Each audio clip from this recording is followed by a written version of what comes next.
Assalamu alaikum. Ina son ne magana ne akan iyaye, especially iyaye mata, especially iyaye hadda na mazan. Ku ba ma ‘yarku ‘ya mace tarbiyya mai kyau. Ku saka ta a makarantar Arabiya, ku saka ta a makarantar boko. Kada ku ɗauki ‘yarku tana ɗanye-ɗanye ku je ku tura ma wani wai a sunan aure. Saboda kai ma ka wulaƙanta ‘yarka ba ka ba ta tarbiyya mai kyau ba, ba ka ba ta ilimi ba, ka ɗauka ka je ka wurga ma wani.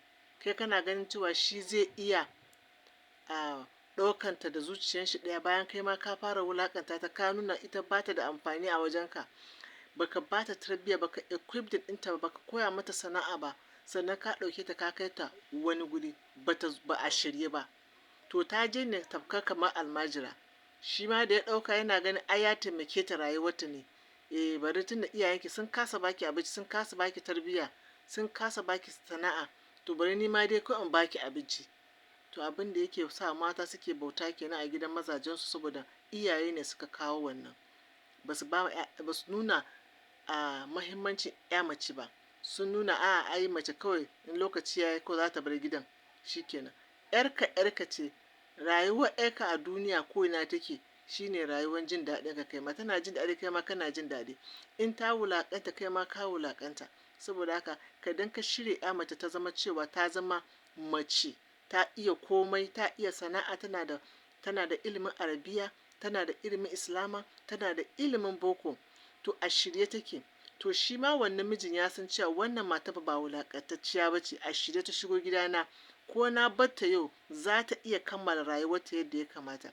Haka ya kamata a kai mace gidan miji. Ni na ma fi son in tarbiyyantar da ‘ya mace fiye da ɗa namiji, saboda shi ɗa namiji a koda yaushe zai iya zuwa makarantar shi, a koda yaushe zai iya komai shi, lokaci yana tare da shi. Amma ‘ya mace ba lokaci.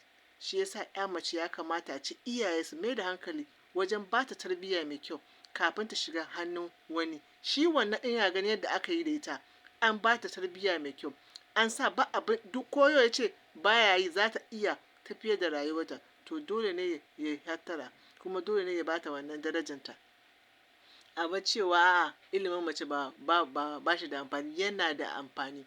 Kuma kadan mata suka fi maza ilimi, yana sa duniya gaba ɗaya a sami yaran albarka. Saboda iyaye mata su suke zama a gida su kula da yara. In suna da ilimi za su iya tabbatarwa cewa yaransu maza da mata sun zama mutane a duniya. Masha Allah.